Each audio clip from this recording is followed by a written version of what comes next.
will give both the chair and Madam CEO the floor to make some remarks, and introductions, et cetera, et cetera. So good morning all, welcome to the New York City Housing Authority's board meeting, which will commence in approximately 2 minutes. Please be silent during those 2 minutes so that the equipment can be tested, et cetera. Thank you so much.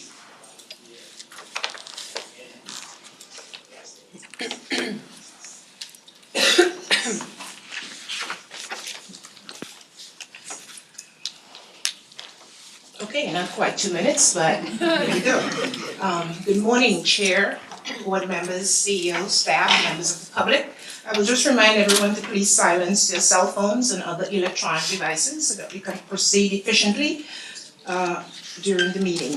If you are a presenter, please speak directly and loudly into the microphone, also ensuring that the light on the microphone is green and not red, so that we can all hear you and it can be captured in the recording on the live. Thank you for your cooperation. Chair, there are no members of the public wishing to provide comments. As such, we will proceed with the regular calendar. The first order of business is a motion to adopt the minutes of the regular meeting, which was held on June 29th, 2023. Do I have a motion? So moved, Gavin. Thank you. Seconded by? Second, Vice Chair. Thank you, Vice Chair. All in favor? Aye. None opposed? Thank you. Chair, I now invite you to make any remarks that you wish to make. Thank you. Good. I just wanted to say thank you for all the work that went into this board meeting. I'm delighted to be here. Thank you all my fellow board members for welcoming me and my friend Greg Galanfanti, who's also a new board member. I think that's all new board members, right? Yes. Congratulations to Lisa Bubba Hyatt, my old friend, who's now the permanent and forever. I think that's the actual title. CEO of NYCHA, congratulations to David Rohde, new general counsel. I didn't know that it had been interim. Thank you to everybody that we met with thus far and all the residents that we met with for being so welcoming, and I look forward to serving. Thank you, thank you. Madam CEO, I also invite you to make any remarks that you wish to make. Thank you so much, and thank you, Chair Rubin. I also wish to welcome you, Board Member Wright, Board Member Galanfanti, and of course our other board members, and a special thank you to Board Member Gonzalez, who stepped in while we were on the hunt for a new board chair. So thank you for everything that you've done. We really, really appreciate it.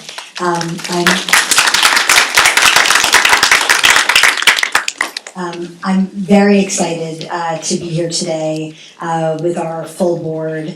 And I'd first like to call up Alex Zablocki, who is the Executive Director of the Public Housing Community Fund.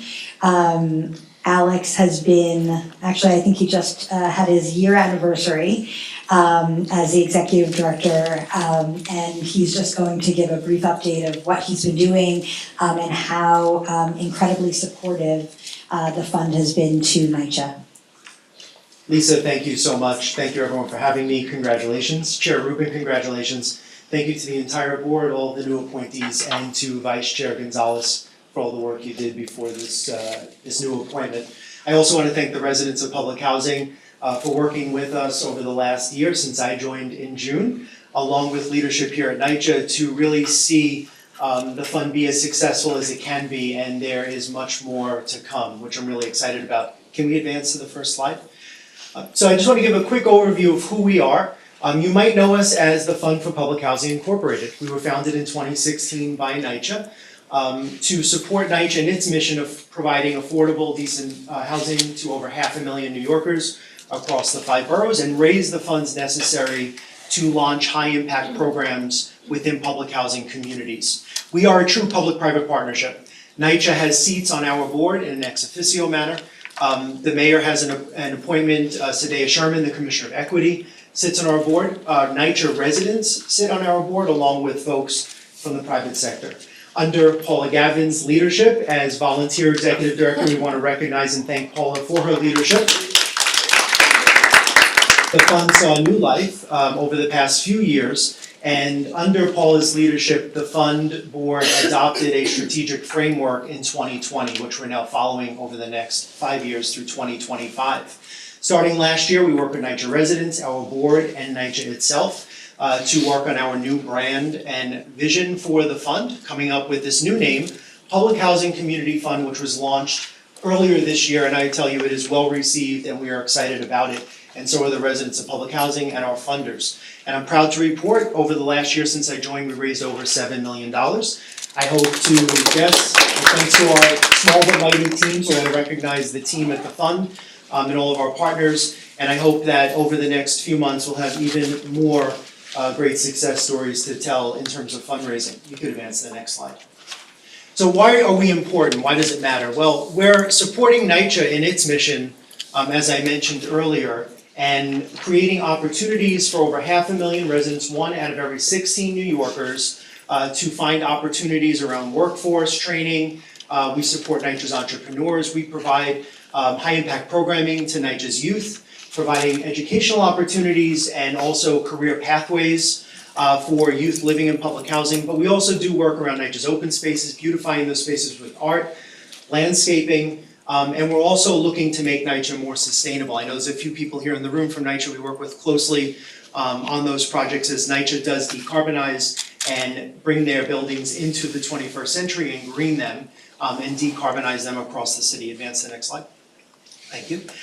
Our work is focused on 4 main pillars as we launch, support, and scale high-impact programming. And I say scale because this is only the beginning, because I do feel that we are starting to scale what is working using the data that we're collecting from programs that work and then pivoting where they're not.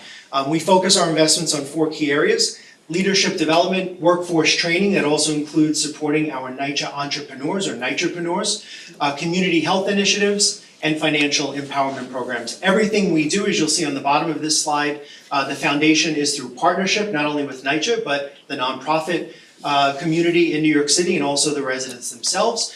And we also look to have powerful communications. We tell the story of NYCHA residents. We put out this morning a story about a young man living in public housing that started a nonprofit and is now scaling up composting within public housing communities. So if you go to our website, you can see the NYCHA stories section, as I discussed with Mayor Adams in City Hall many months ago as he asked us to launch that. I know Deputy Mayor Wright will remember that conversation, and we are now trying to tell those stories in the masses over the next few months and years, because we truly do believe the residents of public housing are not only the engine of our city's economy, but there are so many great success stories coming out of public housing. We need to tell those stories and tell them in an effective way. You can go on the next slide. We have a diverse set of funders and partners. I'm not going to mention them all here. I think they speak for themselves on the screen. Proud to report over the last few months, we've picked up additional new funders. And just this week, we picked up 2 additional new funders. So we're expanding our reach in terms of who is investing in public housing communities to create a more equitable New York City, and then also working with those existing partners to have them invest more in public housing communities and the programs that we seek to launch. Next slide. And finally, to wrap it up, what has our impact been? And most importantly, we need to tell the story of what are our programs doing to transform the lives of public housing residents and provide opportunity and improve quality of life. With NYCHA's youth and families, hundreds, if not thousands of youth have gone through our programs, whether it be on NYU's campus, near Washington Square Park through a real estate scholars program, or with City Tech. We're now in our 6th cohort, Paula, of ARC scholars. With City Tech, they'll be working this year, thanks to a grant from Pinkerton Foundation in Queensbridge, studying design at NYCHA campuses. We also support, though, expectant mothers in NYCHA, working with NYCHA's Healthy Start unit to get them the resources they need. So we're having a great impact on NYCHA's youth and families. We're beautifying our campuses and supporting art. The photo here is Exodus and Dance. It was installed at Kingsborough Houses in the Weeksville community of Brooklyn in 1941. NYCHA is working on restoring this artwork. We filled the gap in funding required to get that work started, which will start in the next month or so. And then thanks to a grant from the Mellon Foundation, we're bringing the first of its kind artist in residence program to this campus. We're looking to scale that up later this year to all 5 boroughs. So we're going to be doing more work around art and art restoration in NYCHA.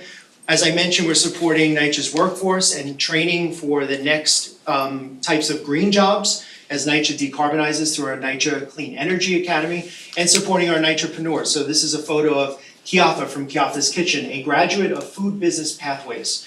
And we are supporting, through grants that we received, NYCHA's Food Business Pathways, Childcare Business Pathways, and Paul will remember Construction Business Pathways, started under her leadership, continues, and we'll be expanding that program as well. And then to top it off, in terms of open space and the Connected Communities program, we work directly with residents in a resident-led participatory design process to reimagine green space and open spaces at NYCHA, bringing in millions of dollars to transform places like this basketball court at Pomona, houses in Queens. We're doing work right now on the west side of Manhattan, in the Bronx, and in Brooklyn, and we continue to scale this work around NYCHA's open spaces. And then finally, NYCHA's sustainability work. NYCHA is decarbonizing. We know the work that is now going to be taking place in the fall around the heat pump installation in NYCHA campuses. Just this week, NYSERDA and NYPA, along with NYCHA, and the mayor announced a new challenge around induction stoves. We are ready to support NYCHA in this effort by providing training and new modules so that NYCHA residents can participate in those job opportunities and bring in the funding necessary to bring these programs to scale. And also provide the capacity needed for NYCHA in order to apply for federal grants, whether it be through the Inflation Reduction Act or other means, so that we can ensure that the residents of public housing see the federal investment and other private investment that can come to these communities. The final slide is just a thank you slide. I want to thank you again. I want to congratulate Chair Rubin and others again, and thank you so much for having me. Thank you so much, Alex. Absolutely, go ahead. Well, good morning, that's very good news. I quickly scanned some of the partners and some of the people you were speaking with, and I'm gonna speak more so on the landscaping aspect of it and the carbon footprint, which you mentioned.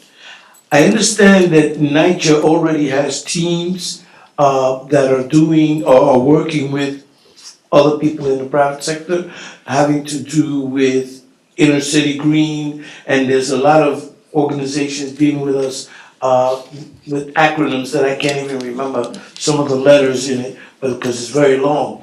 Is there a possibility that those particular folks will have a chance to partner with you guys and, you know, help them along, because you're actually working on the same things?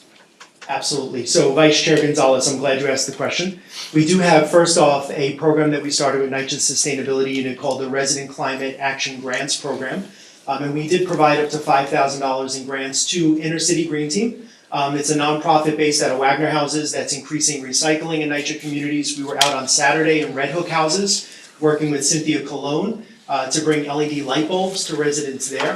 Woodside Houses, Jean is, now has a robust community garden, thanks to this funding, and others across the city.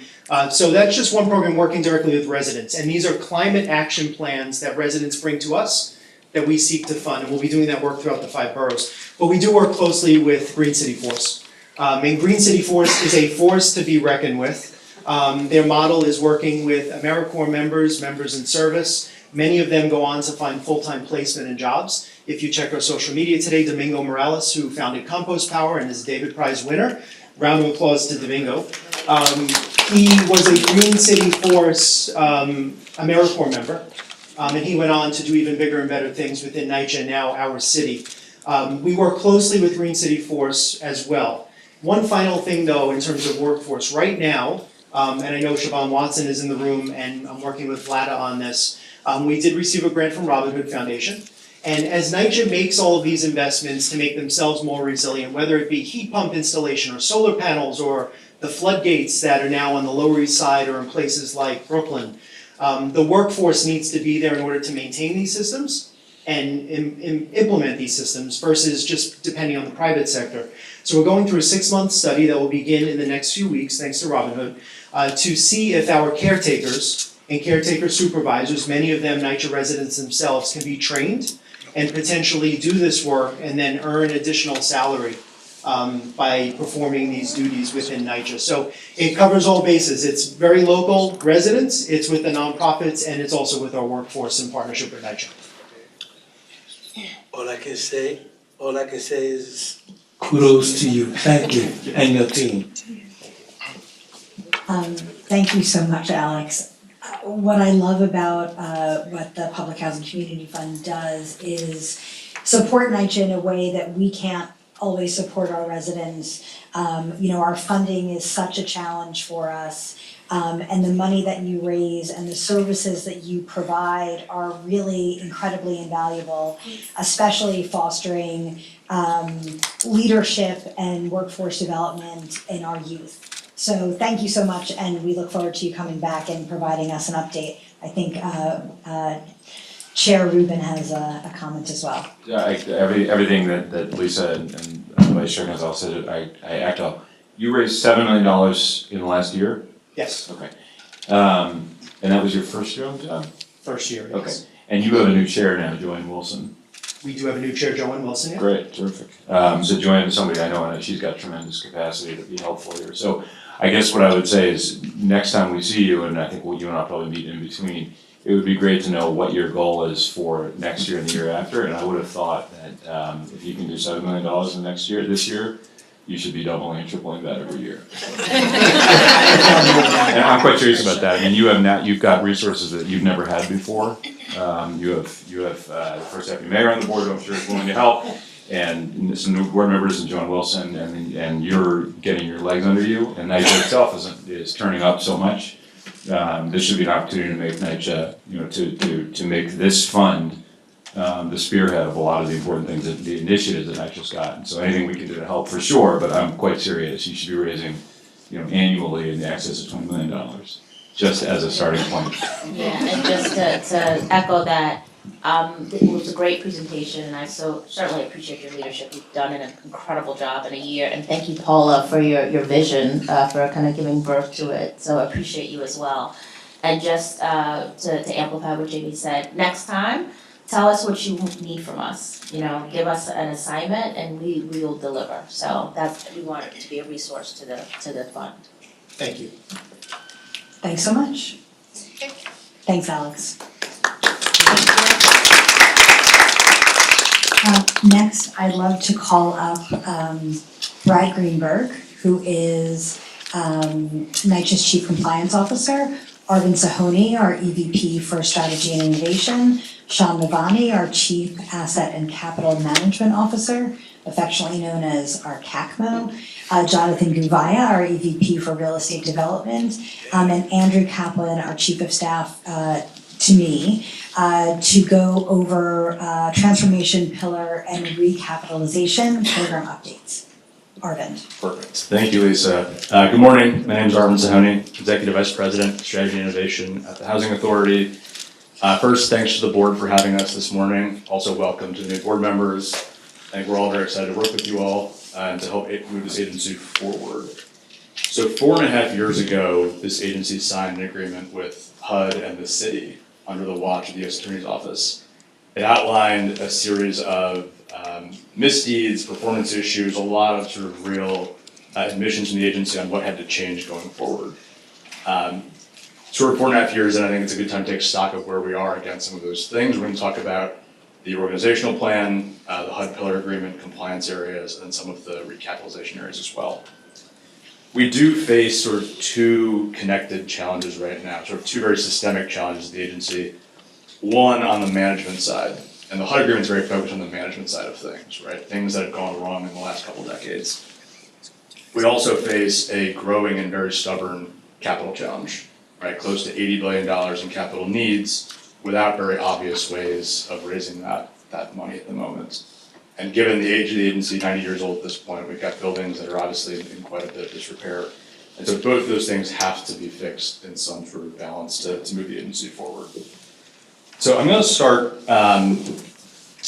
there's one more thing on that before I go into it is I think the nature of the agency obviously is quite defensive, right? The work we do is often emergencies and day-to-day work and things we have to deal with quite quickly. I do want to say, I think also if you're going to see this morning is mostly offense, right? We are doing a lot of things prospectively and thinking about what comes next and how do we actually make this place sustainable for another 90 years, hopefully. A couple of quick caveats too. We're gonna give you a very thin slice off the top of all of these different topics. There's infinitely more detail. These guys can all go into a full day of detail on these programs. If you want that, we will certainly provide it whenever the time is right. There's also a lot more going on beyond just these projects too, right? The agency has a long list of things that are happening across the board. And so it's not just these sort of 3 topics today. Okay, let's go into the first slide here. So like I mentioned, the agency signed the HUD agreement on January 31st of 2019. So just about 4.5 years ago to the day. The federal monitor was appointed about a month later, February 2019. And one of the requirements in that agreement was the agency to put together an organizational plan. And it was specifically stated the agency had to put together a plan to achieve sustained compliance with the agreement. The explicit goal was to have sustained compliance with the agreement's obligations. The federal monitor had to also hire an outside consultant to review the agency. That report came out at the end of 2019. Our work started almost right away. So Eva Trimble and I had been the heads of that effort at the time. We spent a lot of time with residents and with staff on what were the biggest issues that were needed, right? Agreement or not, what were the biggest changes needed at NYCHA at the time? That work continued into COVID. Obviously got a little bit harder during COVID to engage in the same way. We tried to sort of keep that effort up. We issued our first plan in the start of 2021. So the transformation plan, which now governs the agency's changes, came out in 2021. We then issued 2 more implementation plans subsequently that are again also kind of governing documents the agency has to follow and implement with SDNY and HUD in the city sort of watching from the side. We are now in a phase of sort of basically implementing all of these different programs. The transformation had over 40 different individual initiatives. We are now in a sort of an exciting phase of actually having this stuff happen. Right? We are doing all of this work, it is in motion. We're no longer writing documents. We're now actually doing the work and sort of monitoring and improving as we go. Which I think is a really important phase for us to be in. Let's go to the next slide. I'm gonna cover just 2 quick examples of what those programs look like, and obviously there are, over 40 more of them. First, on the neighborhood model. So the neighborhood model is the new way we have organized the authority, right? And this is all about how do you move resources and decision-making to the local level, right? So for decades, residents have been forced to actually navigate NYCHA's choices on structure, right? For most people living with a private landlord, you call one person for most things. That person navigates on their end. Is it a plumber? Is it a painter? Is it a tenancy issue? For so long, for the NYCHA side, it required someone to actually go through a lot of different channels. So we said, how do we actually move resource and decision-making to a local level? So a resident, let's say at LaGuardia Houses, is a resident of LaGuardia and not a resident of NYCHA, right? How do we have residents actually get their problems solved in the management office and less in central office? So we did actually pretty quickly in 2020 move a lot of things into this structure. We actually created the 30 neighborhoods, put an administrator on top of the neighborhoods to actually move resources and staff to the local level, which was quite important. We're also moving slowly decision-making also. How do you give the property manager and superintendent more authority to make decisions on a local level versus requiring someone in this building to approve most things, which was obviously quite slow. The benefit to residents, again, I think the important part of all of this work is that it's designed to benefit the resident experience. If it doesn't do that, it doesn't quite hit the mark, obviously.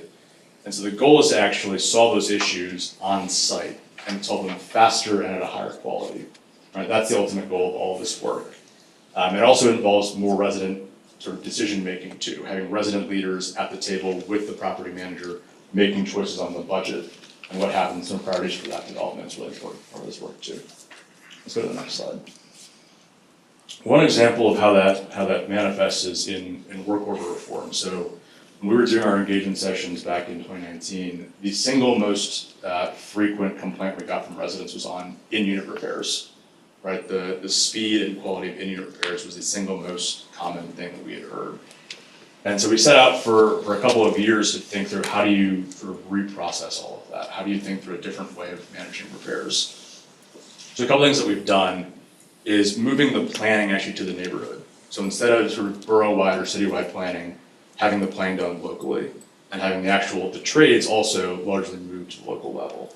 So instead of a plumber traveling all through Brooklyn, they're gonna travel through just part of Bed-Stuy, which is obviously a much more efficient way of managing the staff. We also streamlined the scheduling. So instead of having a resident wait for each ticket to open sequentially.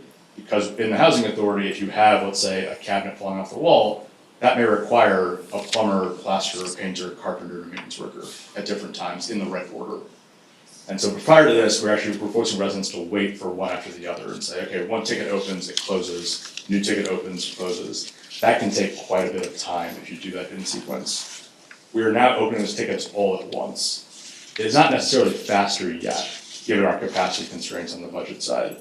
But a resident now knows what their dates are across all those different trades. And we're setting those appointments with the resident versus sort of assuming they're gonna be home no matter what. So a much more resident-friendly approach to scheduling the work too. And the goal is obviously is to be more transparent, to have residents have access to the dates, access to the status update, reduce the number of sort of resident not homes or sort of our staff arriving on the wrong date or on the wrong time. A couple stats that I wanted to share also. So in June of this year, we're actually closing 37% more of these types of tickets than the prior year. And if you're doing the math, you'll notice that's just under about a 500,000 tickets for a year. NYCHA actually produces about 3 million tickets a year. A lot of those are obviously maintenance tickets, heating tickets, elevators, things that are often outside the unit. But of this universe, and this has often been the stickiest, most complicated set of work for us, is to get these sort of multi-trade sequences right. We're actually doing quite a bit more work this year than last year. And that also means that we are now actually, probably for the first time in quite some time, meeting annual demand on the work. So we're actually completing more work than is being opened right now, which means we're actually attacking the backlog, which has been a sort of a big issue for the agency for quite some time. This is good news, but it is not good enough, right? Obviously, there's a lot more for us to do. There's a lot more we have to do. Residents are still waiting quite a bit of time on these tickets. And so there's a lot of conversations about productivity and staffing that have to go into the next phase of this to make it even more effective. I'm gonna stop there and call Brad Greenberg and talk about some of the HUD agreement. Chris? Yeah. Oh, I'm sorry, go ahead. Yeah, go. No, please. You sure? Absolutely. I always defer to the chair. No, well, issue from you. Okay, you got it, I'll take that. Correct me if I'm wrong, when you were speaking of the multiple trades, with regard to, let's use the same example you said, the cabinet that's falling, and now, and it's a great idea, sequencing the tickets as one closes, the other one opens, and everybody's contacting the resident. Mhm. May I add and tweak something to that? Please. There's another issue that was brought up at that same time, I don't know if you've considered it, but multiple tickets, work tickets to one apartment. I thought we had mentioned in the past, I think we had the conversation, that if you have an electrical outlet in the bedroom going wrong, and a backed up tub in the bathroom, and a cabinet in the kitchen falling, that we will do all three at the same time because they wouldn't be in each other's way. Sure. I think that would be something you might consider to add on to this already great job that you're doing. Yeah, I don't know if you want to jump in, I can also. Sure, I'll jump in. And so the neighborhood planners play a key role in that, and they are working directly with the residents. And so we've advised all the neighborhood planners that when they call a resident or a resident reaches out to schedule their work order, they shouldn't just be scheduling that specific work order. They're supposed to look up everything that's open in the resident's apartment and schedule everything at one time. So that we are getting to both the backlog, but also comprehensively addressing all the issues in a resident's home. So that is something we're continuing to monitor with the neighborhood planners, making sure they're doing that, increasing the training around that, because that's absolutely the idea here, is to get to everything. And the last point, which I observe myself when I go out to the developments and speak with the residents, if, for example, a trades goes into an apartment and manages to see something else that needs repair, will they address it? Will they try to do that? They will open a ticket? Yeah, they may not often be the right person to address it directly, but they do Right, often no, say no. now. Yeah, so there's now, I think, and to what Eva said too, is the goal is for all this is to be a much more holistic view of the unit. Instead of having things being split up by trade or by different focus, if you see something, yes, it is now part of your responsibility to say, you know what, it's not my work, but I can open it and help the resident get that in the Very good. process. And that also pertains to the public area. Yes, so For this is, example, this I'm is, coming to repair something in a lady's apartment, but when I get there, the elevator's out. One Yes. elevator's out. Will they also do that? so, yeah, so it's a bit outside the scope of the program, but yes, so in other rules, there is a sort of responsibility of if you see an sort of an ancillary thing in your course of work, you're supposed to open that ticket as well. Very good. That's all I got. Thank you. Just a quick question about the numbers. When we, do work orders for packed program units go through the same process? They do not. Okay, so this does not include. Yeah, these are just NYCHA managed Just units, mentioned, yeah. okay, thank you, that's very helpful. And just a question, what is the current backlog? So we're about 600,000, I believe, currently. It is sort of slowly shrinking. We're also now going through some of the older work orders to see ones that have been open for very long, is the work still needed? So that number may come down for some of the administrative reasons, but it's been sort of a stubborn number for quite a few years. Right, and the key performance indicators that you're measuring, does it include, you said that it's not necessarily going faster, but is there a target timeframe to kind of close out a Yeah. warrant request? Yeah, so each trade has its own specific sort of data target. We can share all those sort of specific pieces of it. The issue right now is mostly a capacity issue, right? So if we had higher numbers, and you know, again, this agency right now is 12,000 employees. We had about 17,000 in the late 90s. And a lot of that sort of came from the titles that do all of this work. And so that's partially what slows down some of that work. We are measuring by trade and also by job. So right, we want to know for a plumber, how long does it take for them to complete their part of the work? But also, given this change, we want to know from the start of that first ticket to the end of the last ticket, what does that look like, and is that better than the previous version of it? And so that's a real important measure for this program. And I just wanna add, because I think that last piece is really the key point, and a key deliverable of this program that we're still looking to get to, because never before has NYCHA looked at repairs from the resident's perspective. So a resident's perspective is, when is this hole in my wall going to be fixed? Not how long does the plumber take versus the carpenter versus the painter. And we had always looked at it in that fragmented, trade-based way. And so to come up with a KPI for a full job repair is something we're trying to use the data from the first years of this launch to really develop and then hold ourselves accountable to. All right, I'm gonna call Brad up to do the second part of this.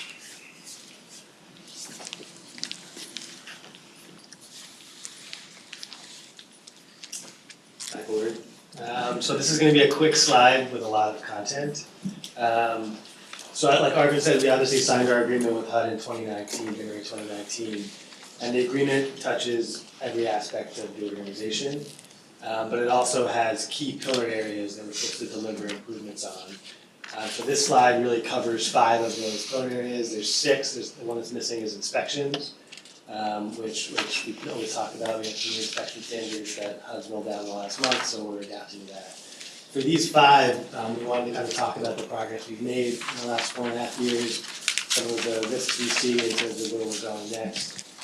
But it is sort of an area of focus for every program at the authority, from capital to PAC to the operations side. So on lead-based paint, which was really the impetus of the agreement, it was the thing that we were first investigated by the Attorney's Office regarding, which was our failure to do visual assessments or remediations.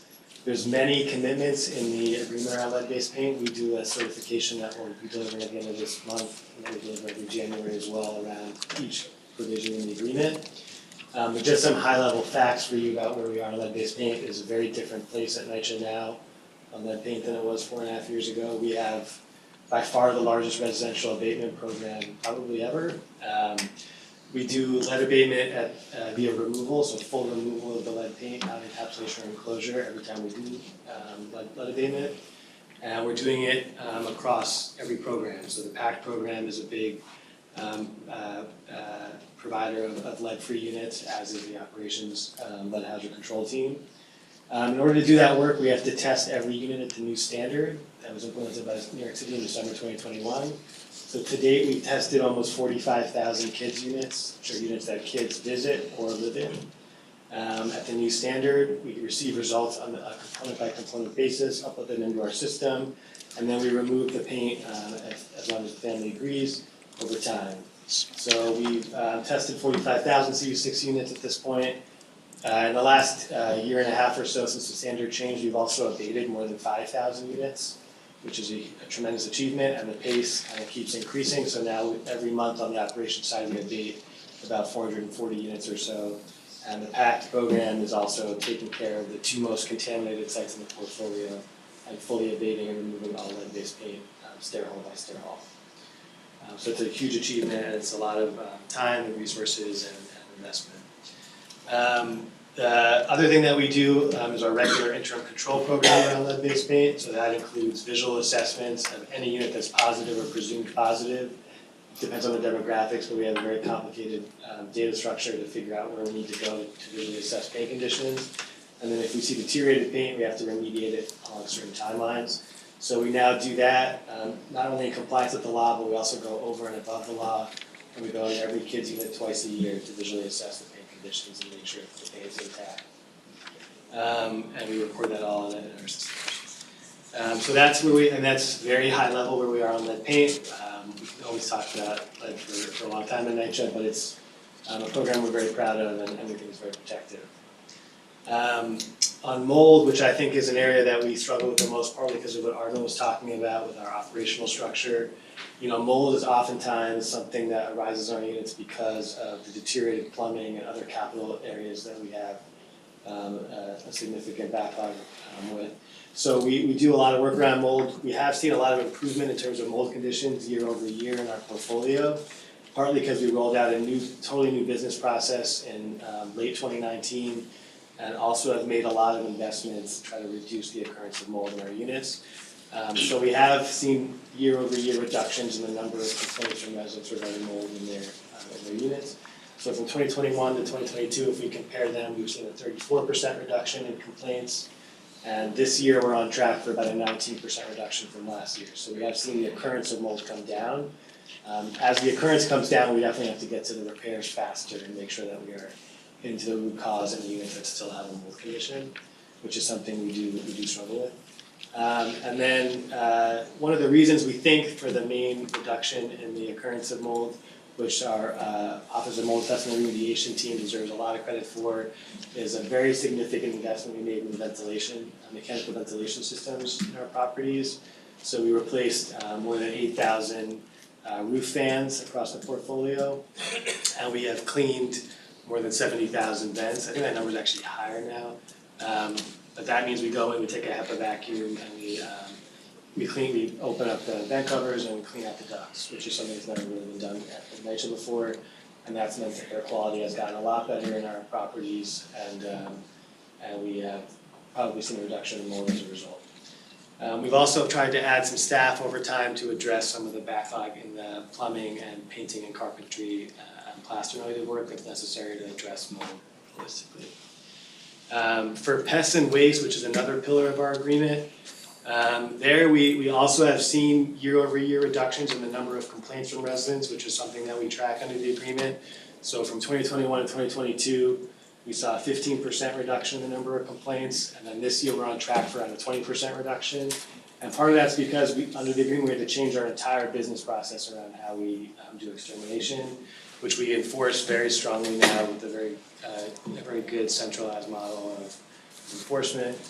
To make sure our exterminators are doing the work they have to do in the unit. Exclusion work, as well as which includes caulking and sealing and addressing the root cause of pest infestation and not just spraying. So that's why we've seen complaints come down on the pest front. Our heating team also has really had a very good heat season last year relative to the year before. And here too, there's obviously a lot of capital needs that we have in our heating systems, especially in distribution. But we have seen the number of heat outages come down by about 23% this heat season relative to last year's. And also the duration time, which is what we're measuring under the HUD agreement, how long it takes us to resolve a heat outage, has also come down in the last year relative to the year before and continues to be within compliance with the agreement. We also have some things we have to deliver under the agreement in terms of capital projects for our boiler assets. So we have a very, very large capital program, and also on the PAC side, we have to track how many assets we deliver in terms of new boilers and new heat systems. So the slide also mentions that we have delivered around 75 new boilers since the agreement was signed, and we have about 200 in construction, which is a lot to manage for our capital team. On elevators, it's sort of similar. We also have to deliver a set of elevator assets, new elevator cabs, within particular timelines in the agreement. And here too, we have a lot of elevators in construction, which does, it causes some, it's a lot of them coming into construction now all at the same time. And we try to obviously keep one car in service, but it is a ton of construction on elevators happening, and that will be happening for the next few years. But we have to deliver new cabs under the agreement. We've made some other kind of operational investments in our elevators, which includes some of the reasons our elevators will fail is because of overheating in the motor room, so we installed new AC units in the motor rooms to try to keep them cool and prevent temperature-related failures. Which, whenever you talk about when NYCHA makes an operational investment, anywhere else it would be a massive capital project, so it's more than 2,000 elevator motor room AC units that have to be installed, which requires electrical work. It's more than you would think. It's not just installing a meter in the window. But what it has meant is we have seen a reduction too in terms of our unplanned no service conditions, which is the thing we track under the agreement, where all elevator service is out for a bank. So year over year, we've seen a 17% reduction from 2022 relative to 2021 in the number, and then also an 8% reduction in how long it took us to resolve it, which is another agreement metric. And we're on pace for another reduction in the number of unplanned no service conditions, although the summer is always challenging, so we'll see if it holds. Although we have some kind of an uptick in how long it's taking us to resolve it. So that's where we are on the agreement metrics. I don't know if there are any questions from the board, but we can talk about it as much as I can. Thank you very much, and the progress has been amazing. Could you remind us how we communicate the progress to residents? It's a good question. It's always hard. The reality is that one unplanned no service condition for a resident is incredibly difficult. So we try to balance the communications we have with residents with the fact that there are still conditions that exist in the properties that are not acceptable. So even as we make progress in each area to try to bring the numbers into line, we do kind of have to balance that against the resident experience of still living in it. We have particular communications around particular areas. So obviously our capital team will talk to them about replacing assets. The tempo abatement team, which is our lead abatement team, has a really robust communication strategy to try to convince families to relocate to a hotel for a week until we can abate their unit. So it's kind of like, and the ventilation program also had a communication strategy. So we kind of do it area by area and not necessarily across the entire agreement. But maybe we should. We should. Well, it seems to me that we have a set of goals that we're working towards, being able to show the progress, even though it's not enough. And I appreciate you saying that, but I do think it's valuable to show the progress. Absolutely. Okay, I actually don't know who's up next. Thank you, Brad. Okay, cool.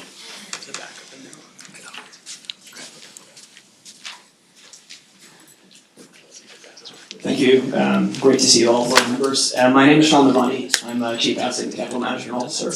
I'm going to give you a quick overview of the physical needs assessment results that you may have seen in the news last week, as well as where we are on recapitalization strategies. And this page is kind of text-heavy executive summary page. We have a set of visuals behind this that we can get into if helpful in the future when you have more time. So the physical needs assessment is an exercise that we undertake at NYCHA every 5 to 6 years. It's recommended by HUD as a way to inform capital planning, recapitalization strategies, and asset management decision making. And so we did the most recent one over the last year and released that. It's helpful to understand a little bit about the last one we did in 2017 to set the context for what we did in 2022-23. So in 2017, we did the most extensive one that we've ever done, and I think that's been done in the country, where we actually had architectural engineering teams go out to all of our properties, inspect every building, inspect 10 to 15% of apartments in each building or each development. And basically what they're trying to do is three things. They're trying to assess the physical condition of each asset. They're trying to forecast how many more years that asset's operable in terms of its specifications, but also the use that it's seen over time. And then they're trying to make that comparable across assets by adding a dollar value and making it like for like, and then giving us a sense of the magnitude of investment required in the asset, in the building, in the development, and in the portfolio, right? And they're typically costing that based on, that year's dollars. So the 2017 PNA is in terms of 2017 dollars, and the 2023 PNA is obviously in terms of 2023 dollars. So in 2017, with that extensive exercise, we gathered a lot of data. We did find that a lot of assets were very close to what's called end of their useful life. They're not operable from an industry standard perspective, even though our property management operations teams have their handful trying to keep those assets going, even in that state. But because that exercise had so much data, we decided this time around to use a different approach, which is used in the industry, which is to do more of a sample-based approach. So we basically picked 30 developments. They were selected based on a kind of stratification to represent our distribution of properties across boroughs, across different types of buildings, across different types of heating systems, which is a key driver of our capital needs, and other factors, so that we get a representative sample. And by getting that data in the same way at those 30 sites, we could verify those forecasts that were done by these technical teams back in 2017 to say, are assets really deteriorating the way that was expected? Are they deteriorating faster or slower? How do we apply that across the rest of the portfolio to then have an updated view on what the needs are at the different sites, right? So that's the exercise we went through, and that involves not only technical assessments, but surveys with property staff and resident leaders, interviews and walkthroughs with those same folks. And this time around, we made a few changes as well. We opened up a wall in sample buildings. A PNA is typically a visual assessment, but obviously you can't see the elements behind the walls and what's happening. So we decided to look at the piping and to do other things to get, to really validate those assumptions that drive a lot of the numbers around how much of the piping needs replacement, how much of other elements need replacement. The other adjustment we made this time around is to make it comprehensive. After we did the 2017 PNA and the HUD agreement came into effect, we knew that we didn't have estimates for capital investment required around lead-based paint or asbestos abatement. And then we had, over the years, identified other gaps in the previous PNA. So we tried to build that in, and part of that is that a PNA is a replace-in-kind exercise. It kind of said, what's your asset today? So I have a central heating plant.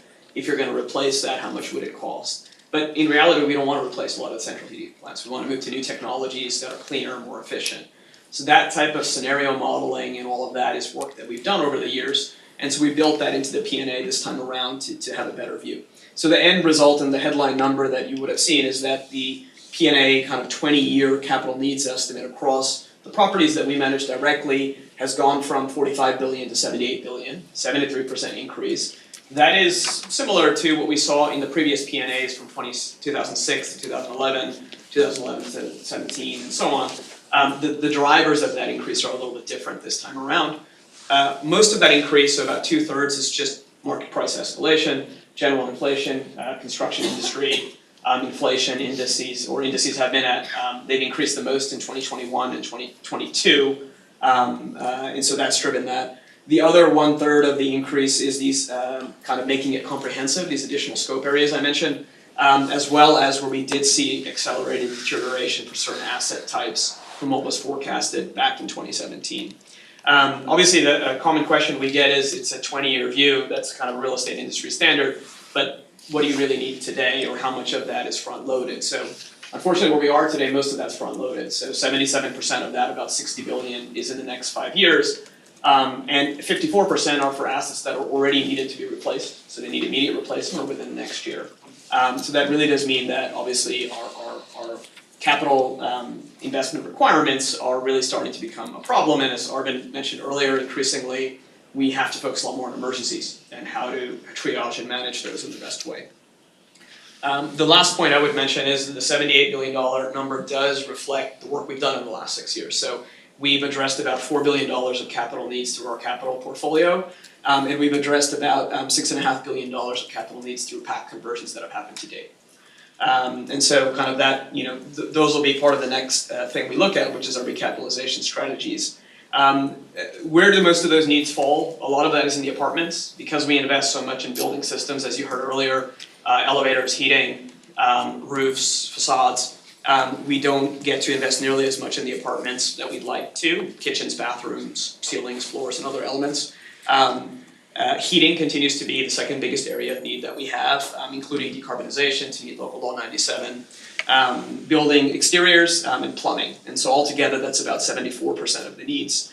And obviously, these are very large numbers. It's sometimes helpful to look on a per unit basis. What are we talking about? So what is the need for the campus, but then, allocated based on the number of apartments. So our portfolio is at $485,000 per unit investment required to bring our properties up to kind of comprehensively a good state of repair. And that varies from site to site, and there's a distribution around that. About 61% of our units are below 500K per unit, and the remainder are above. So what is the plan to address this? From the strategies and tools we have today, which is basically our system level capital investments, the PAC program, and the Public Housing Preservation Trust, we believe that can address about half, about 38 billion of that need over the next 5 to 10 years. And that's what we'll turn to in a moment, looking at the actual number of apartments that those strategies can address. So let me, if we could advance the slide and just cover that and then take questions. So this is a quick view around those three reinvestment or recapitalization strategies that we have. As I mentioned, that 38 billion we hope to address, if you take into account the units that have already been addressed mainly through the PAC program, over 50% of NYCHA's apartments, have been or would be addressed through these different strategies. And so this chart shows the split of that. So in the green sections and the yellow are the kind of packed pieces, those that where the renovation's completed, where the renovation's ongoing, those that are in planning and engagement and should close or convert in 2023 or ideally by the end of 24. And then the additional units that are not yet in the pipeline and not in the planning process. That kind of tracks back to the 62,000 target units that were announced some years back. The comprehensive modernization is a new program we have for a year and a half now. We have about $1 billion to do kind of a 70 or 80% gut rehab at a number of developments. And so that is kind of mainly city capital funding and some federal funding, and that is progressing well and should address about 3,690 units. And then we've put in the trust based on the unit cap in the law of 25,000 units. And so that's kind of where we are today and what we're trying to work through over the next few years to comprehensively renovate as many apartments as we can. So I'll stop there and see if you have any questions.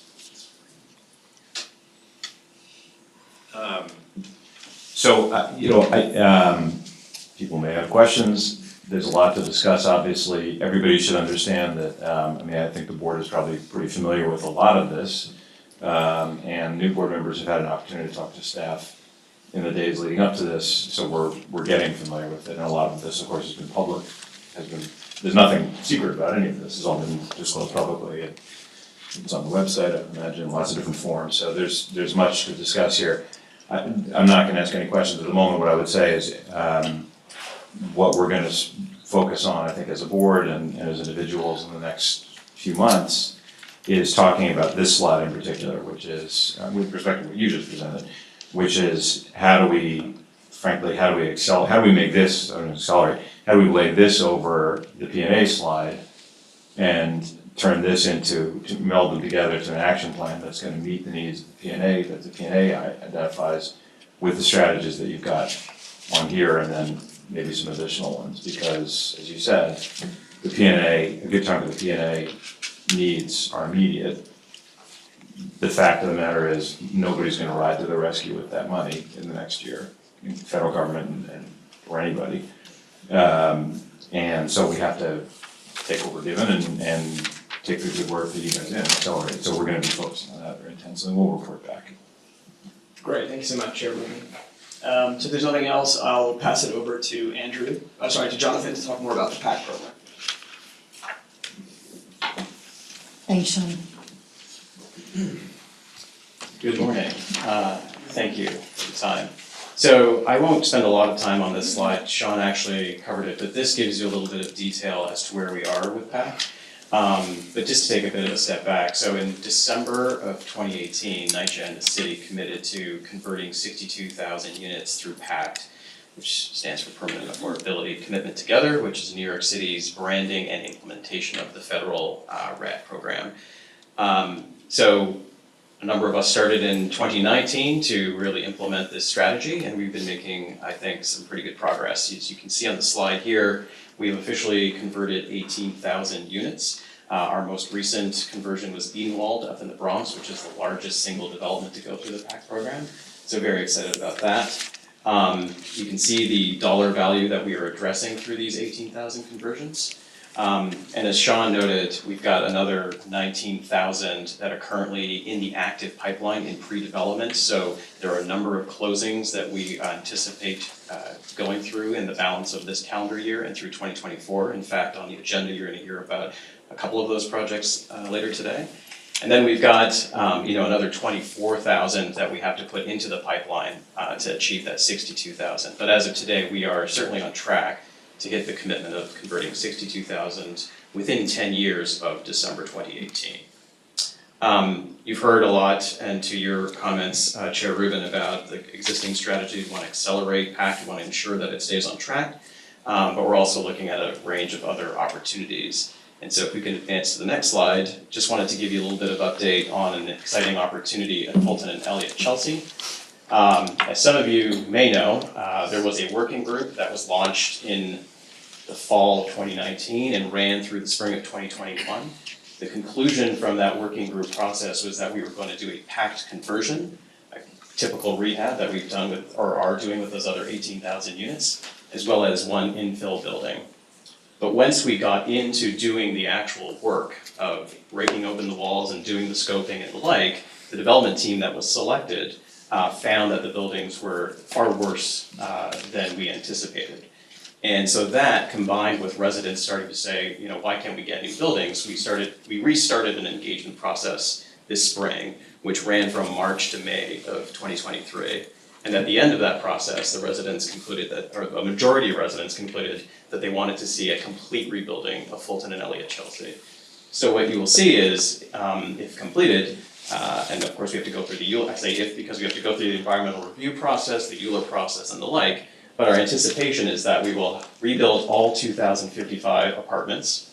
That will be the first phase of any redevelopment. We will also add net new 1,042 affordable units, as well as 2,400 market rate units. In addition, there's going to be new playgrounds, new community spaces, healthcare centers, as well as new affordable grocers on both campuses. The new apartments are going to have all sorts of amenities that many of us take for granted, but would not be in a typical Knights development. So the ability to control heat and air conditioning, washers and dryers within the units, terraces, package rooms, and the like. So it's a very exciting opportunity to deliver high-quality apartments to our residents, but also to round out the neighborhood and add more affordable housing to the community. Any questions? It's terrific and it's very exciting, obviously, and others may have questions. What is that, you're not supposed to ask questions in a board meeting without knowing the answer, but I don't know the answer, so I'm gonna ask the question. What is the plan for, I don't know what the word is. More of these? No, making sure that people have a place to go and live while the construction's going on. Relocation, there we go. So in the plan that we have sketched out with the selected development team, which is a joint venture between Essence Development and Related, we've identified two of the relatively small buildings on each of the Elliott, Chelsea, and Fulton campuses. And it affects about 120 households across both developments. The goal would be to temporarily relocate those folks to existing vacancies on each of the campuses. And those are the only folks who would have to do a temporary relocation. But again, they would be staying within their community, and that represents about 6% of all households. The remaining 94% would stay in their existing apartments until a brand new building is built and a brand new apartment is ready for them. Got it, so the rebuilding is happening on different sites than. Exactly. I got it, okay, that makes perfect sense, okay. Well, look, again, people may have other questions, this is nothing, there's been plenty of public discussion of this, a ton of public engagement. Many of us have been in public service for a long time. There is never a perfect solution to any public problem, unfortunately. This is a fantastic solution. And I understand that it's, people can take issue with certain parts of it, but there's been such level of public engagement and so much work that's gone into this, I think it's remarkable. Thank you. Great, thanks. Thanks, Jonathan.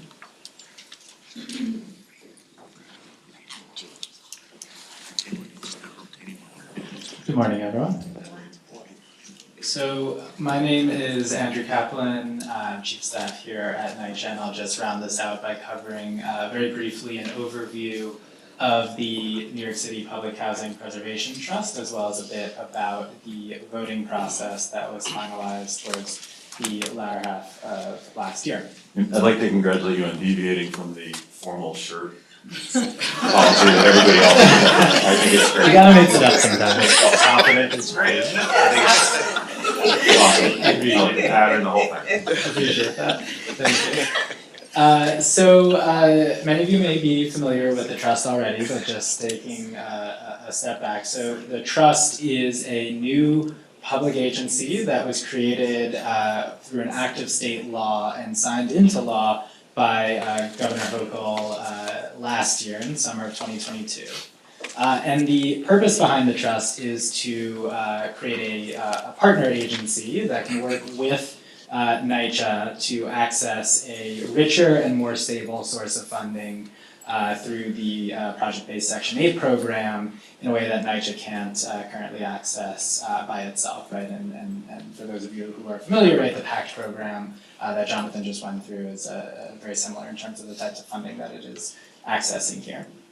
So what the trust is able to do is access that project-based Section 8 funding and use it to finance renovations at NYCHA developments. And in doing so, there's a couple of key provisions that the trust has, right? Number one is that NYCHA continues to own the land, control, and manage, critically, the property in partnership with the trust. So the way that the structure is set up and contemplated is that through an agreement between NYCHA and the trust, NYCHA management, so NYCHA's public workforce, will remain in place managing the properties after the renovations and during the renovations so that the entire set of entities who are involved with ownership and running the property are two public agencies, right? So NYCHA on one hand and the trust on the other.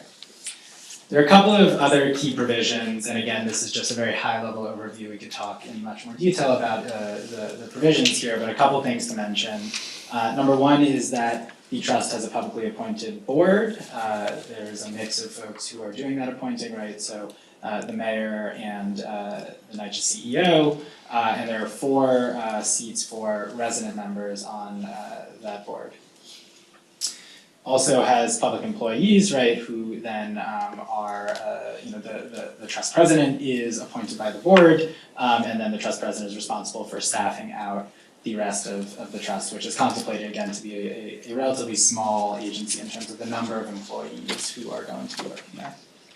Through this process, residents are maintaining their rights, and in one critical provision of the law, residents are actually given the right to opt in to the trust through a vote, right? So there is no development that can transfer to the trust, that can convert to the trust without the residents having voted to do so at that development.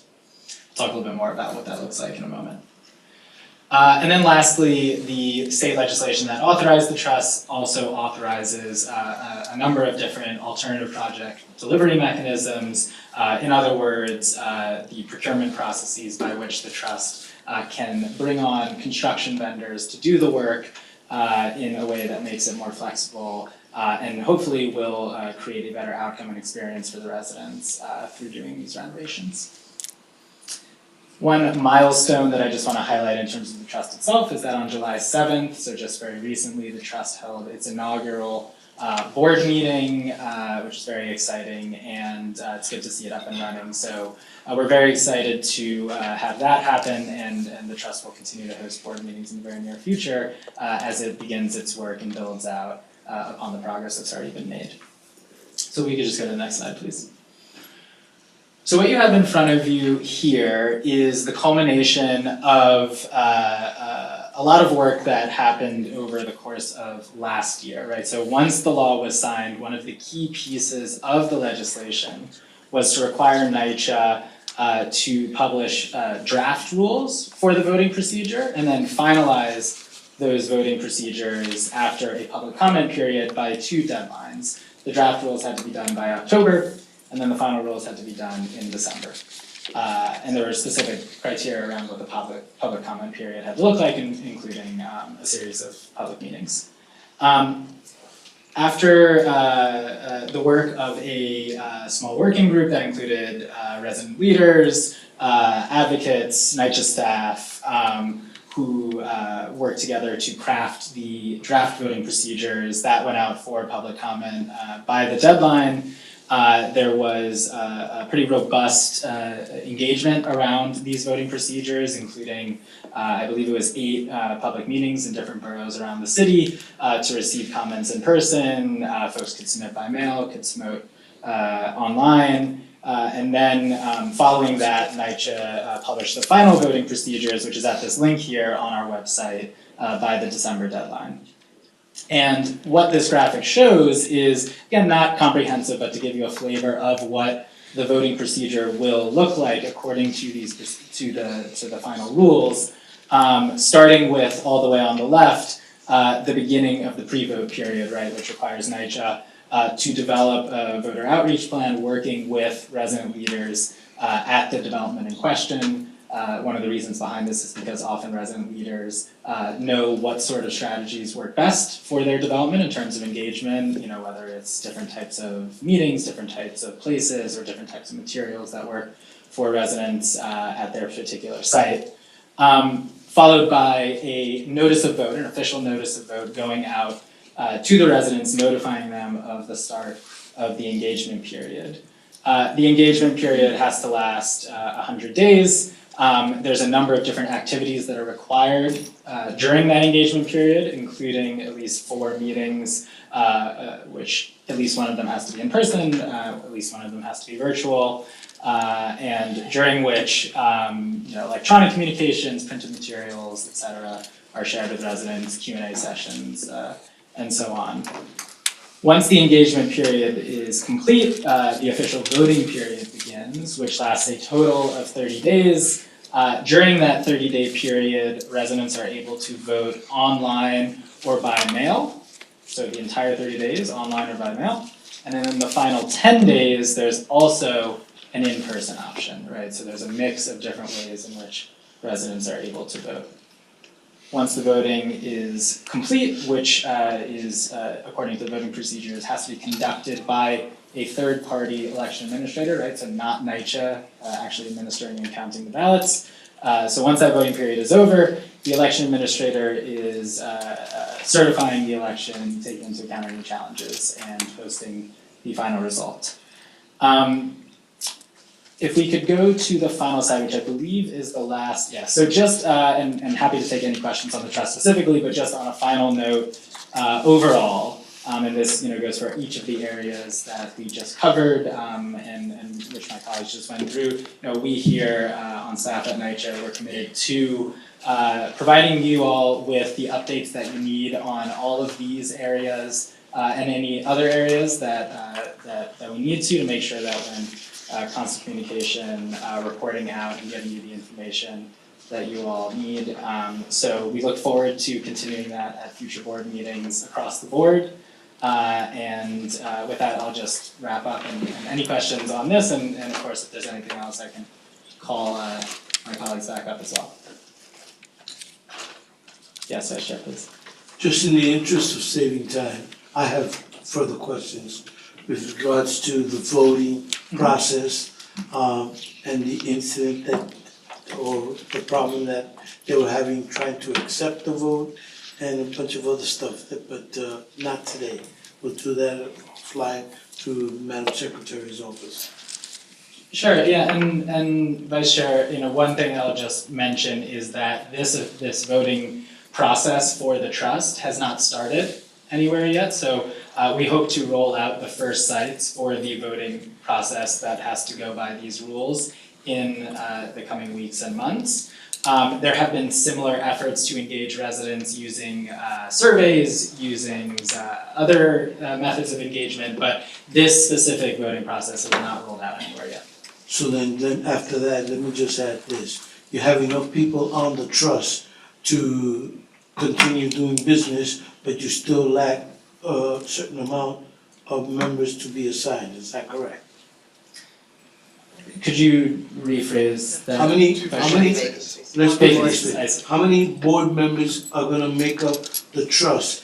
And how many do you currently have now? And the Gotcha. ones that you do have, do they pose a quorum? So 7 of the 9 members have been appointed, which is a quorum, so no issue conducting business. There are 2 vacancies which we are waiting nominations for. Okay, thank you. Thank you. Any other questions from the board? Okay, thanks. Thanks so much, Thanks. Andrew. Thanks to all the presenters. Chair, before we move to the 26 cabinet items, I would like to call up Elena.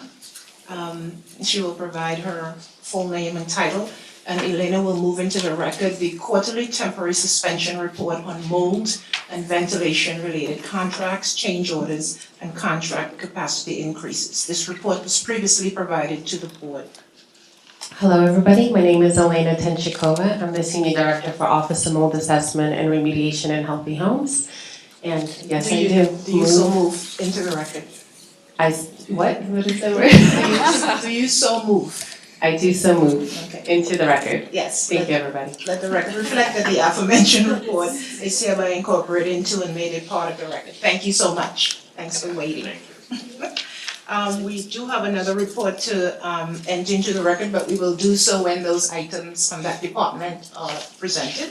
So we will move right on to our cabinet items. Item number 1, Anne Marie.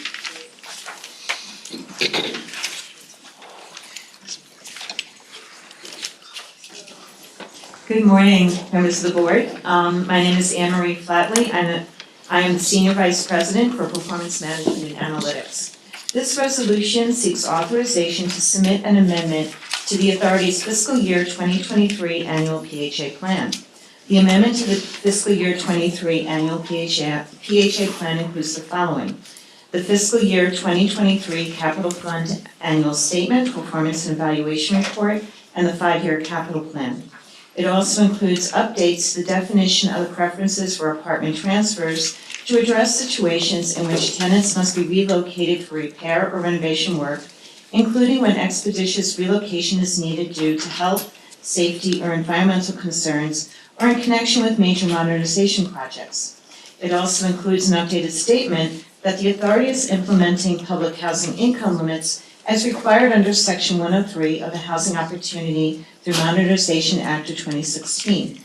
It includes the request to HUD to submit the necessary applications and to obtain the necessary approvals to release the Hernandez, Meltzer Tower, and Seward Park Extension public housing developments from their declaration of trust and Bayview from its declaration of restricted covenants in order to convert the subsidy from Section 9 public housing subsidy to Section 8 project-based voucher PBV assistance pursuant to 1, the Rental Assistance Demonstration Program, which is RAD, 2, disposition under Section 18 of the U.S. Housing Act of 1937 as amended, and 3, retention outside of the public housing program pursuant to 2 CFR Part 200, and add such developments to previously approved PACT conversions. It also includes a request to HUD to submit the necessary applications and to obtain the necessary approvals to release the PSS grandparent family development from its declaration of restricted covenants in order to convert the development from Section 9 public housing subsidy to Section 8 PBV assistance pursuant to disposition under Section 18. And it also includes the request to HUD to submit the necessary applications and to obtain the necessary approvals to release Fulton, Elliott, Chelsea, and Chelsea Addition public housing developments from their declaration of trust and/or declaration of restricted covenants as applicable, in order to convert the subsidy from Section 9 public housing subsidy to Section 8 PBV assistance pursuant to the RAD program and disposition demolition under section 18. This resolution also seeks authorization to submit the certification of compliance with the PHA plans and related regulations to the U.S. Department of Housing and Urban Development in accordance with section 511 of the Quality Housing and Work Responsibility Act of 1998. Please note for the record that there are 7 notations which are listed in the certification document that is included on pages 7 to 9 of this board resolution. This signed certification, along with the final amendment and board resolution, will be electronically submitted to HUD's field office by August 25th, 23 of this year. And with that, I'd open it up to questions. Thank you, Anne Marie. Great, thank you. Item 2, Teresa. Oh.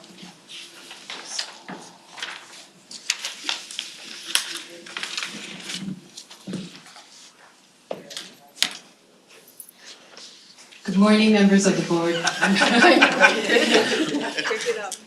I'm Teresa Buccio, NYCHA's treasurer. Treasury Department is one of the groups within the Finance Department. Do we have a height issue? I'll be presenting item number 2. Item number 2 requests authorization for the approval of investment transactions that were performed by the authority's Treasury Department for the 12 months ending 12/31/2022. These transactions were performed in accordance with the U.S. Department of Housing and Urban Development Office of Public and Indian Housing Notice PIH 2002-13. Is this thing on? Yeah, it is. All right. Thank you.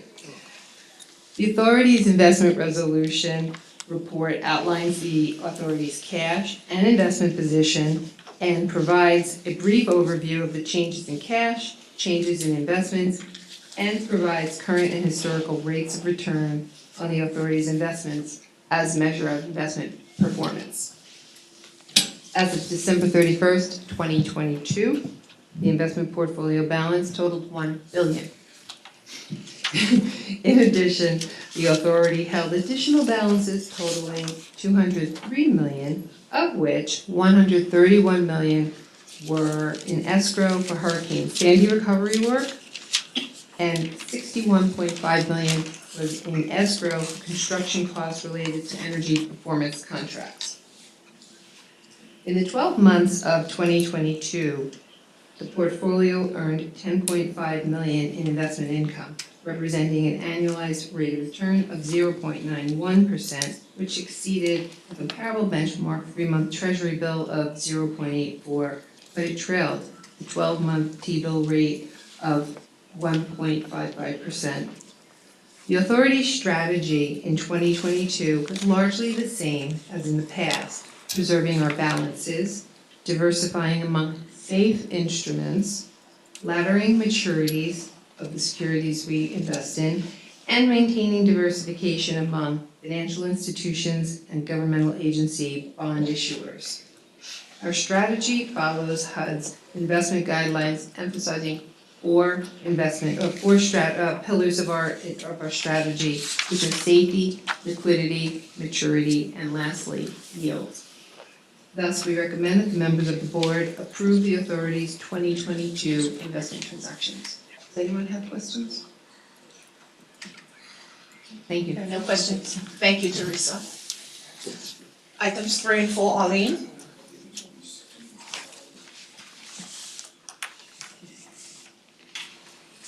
Good morning. My name is Arlene Orenstein. I'm the Director for Risk Management, and I'll be presenting items 3 and 4, which request your authorization to award 2 different insurance programs. Item 3 requests your authorization to award the authority's general liability insurance program at a premium cost of $6,206,189. The program will have a 1-year term commencing August 1st, 2023, and continuing through July 31st, 2024. The recommended program policy structures will be provided by 10 insurers in 9 separate layers with each insurer providing successive levels of coverage to reach the program limits of $105 million per occurrence and in the aggregate. This is inclusive of a $5 million self-insured retention per occurrence and a quota share claim participation of $10 million. General liability insurance programs provide coverage for both general and automobile liability, bodily and personal injury, as well as property damage which is caused to third parties for which the authority is alleged to be liable. The policy also includes coverage for employee benefits liability, as well as liability arising out of acts of terrorism. The expiring program, similar to the recommended one, has a one-year term from August 1st, 2022 through July 31st, 2023. The program also has a $105 million limit of liability per occurrence and in the aggregate. It includes a $5 million self-insured retention per occurrence, as well as a quota share claim participation of 50% of the first 20 million layers of insurance, or $10 million. The expiring liability program premium is $5,598,775. The Risk Management Department's goal was to secure a liability program which maintained the current program limits while minimizing the authority's total cost of risk. Total cost of risk is usually defined as retained losses plus premiums and expenses. As the hard market insurance conditions continued for this line of insurance, we set a budgeted projection of 10% over the expiring program premium, or a premium of $6,158,652.50, which equals box 7 on page 1 of the resolution. The Risk Management Department reviewed two viable options. Both of the options involve premium increases, and none of them reduce the self-insured retention. Option 1, which we are recommending, produced the lowest total cost of risk on an expected loss basis, and the lowest cost, assuming the authority's claim history continues with little or no claims incurred in excess of the $5 million. The option came in at 10.08% premium increase, which is equivalent to $47,536.50 more than our projection. The second option eliminated the $10 million quota share participation. However, in exchange, the insurance markets required the authority to assume a higher self-insurance retention, going from $5 million to $10 million per occurrence. We explored the option to determine if having a higher self-insured retention would encourage the markets to reduce their premiums, providing a notable credit to the authority's total cost of risk. Unfortunately, this option did not meet our objective. It resulted in a higher total cost of risk on an expected loss basis, including a program premium increase of 20% when compared to the current program, or a premium of $6,711,285. Therefore, the Risk Management Department recommends the procurement of the first option, as it provides a more immediate benefit to the authority via lower upfront costs and slightly above our projection. The authority will renew, if approved, this general liability insurance program with limits as expiring at a 10.8% premium cost increase. Therefore, it's recommended that the board approve the purchase of the general liability insurance program with policies effective August 1st, 2023, continuing through July 31st, 2024, at a total premium of $6,206,000 $189. Any questions? Proceed. Got to switch to another color. And I too are not, following the dress code. I just want to point that out. Item number 4, request your authorization to award the authority's public officials and employment practices liability insurance program at a premium cost of $1,373,590. This program will also have a one-year term commencing August 1st of this year, continuing through July 31st of 2024. The program policy structure will be provided by 6 insurers over 6 separate layers, each insurer providing successive levels of coverage to reach a program limit of $20 million per claim and in the aggregate for both public officials and employment practices. This insurance will apply in excess of a $5 million self-insured retention. Public officials' liability coverage provides insurance for acts, errors, and omissions, including civil rights violations, misstatements, neglect, or breaches of duty committed by public officials. The insurance is geared toward public entities and persons who act on their behalf, and it's intended to cover liability arising from a broadly defined wrongful acts of the official or the authority. Both employees of and board members for the authority are covered under this insurance. Claims where the authority does have a statutory duty to indemnify, as well as those claims against the authority itself, are subject to the retention. Claims against the individual official for whom the authority has no statutory duty to indemnify are not subject to the retention.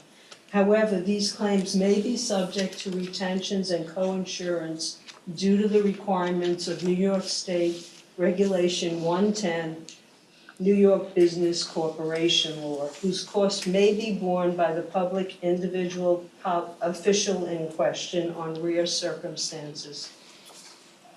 Employment practices liability protects the authority for loss as a result of wrongful acts arising out of its role as an employer. The insurance includes, but is not limited to, wrongful termination, harassment, discrimination, retaliation, failure to employ or promote, and related causes of action. The insurance covers, again, both employees and board members of the authority. The current program, effective August 1st, 2022, and continuing through July 31st of this year, has $20 million in public officials liability and includes $15 million of employment practices liability shared limits of coverage. The program is also subject to a $5 million self-insured retention per claim. The premium for the expiring program is $1,719,526. Our goal was to maintain the current program limits and obtain an additional $5 million of employment practices liability coverage, all while doing so with the strongest terms, conditions, and lowest pricing within our 10% budgeted premium over the current program, or $1,891,478.60. For this program, we received 5 renewal options, all of which contained either a flat rate renewal or a premium reduction when compared to the current program. Additionally, as we anticipated, only the incumbent, Republic, quoted the first $1 million lead layer at a flat to expiring premium with the same exact terms and conditions to the current program. The recommended renewal also resulted in replacing incumbents in 2 instances in the program. RSUI Indemnity will replace incumbent Landmark in the $2 million excess $1 million layer, noting that both insurers are subsidiaries of the same parent Corporation Allegheny, who requested the replacement due to underwriting portfolio changes. In the recommended program, Indian Harbor Insurance Company will replace two incumbents, I Insure Indemnity and Kinsale Insurance Company, in the $2.5 million excess $5 million layer and the $2.5 million excess $7.5 million layer, providing a single $5 million layer of insurance. Indian offered this $5 million layer with substantial premium reductions when compared to both the incumbents' combined quotes for the renewal. Addressing our secondary objective, an additional $5 million of employment practices limit was procured in the current $5 million excess $15 million public officials liability layer. The incumbent Markel and a new insurer, Navigators, quoted this layer at the same premium of $223,000. The decision was made to maintain the incumbent Markel based on a review of the policy forms. Markel's policy form was closest to the follow form structure of our program, had fewer divergent conditions than the competitor Navigator, making it a better option for the top layer. The Recommended Public Officials and Employment Practices program yielded a much better, or a 27.38% reduction in variance to our projection of $1,891,478.60. The total premium of the recommended program of $1,373,590 represents a 20.11% reduction and a premium savings of $345,936 when we compare it to the current program. With that, I recommend that the board approve the purchase of this program, providing a total insurance limit of both $20 million of public officials and employment practices liability coverage for a one-year term effective August 1st this year for a total premium of $1,373,590. Any questions? Yeah, thank you, Arlene. We'll move on to items 5 through 8. Caesar, I just want to advise everyone that all items were provided to the board. So please present the pertinent information, when you're presenting, and if the board has any questions, it will ask. Okay.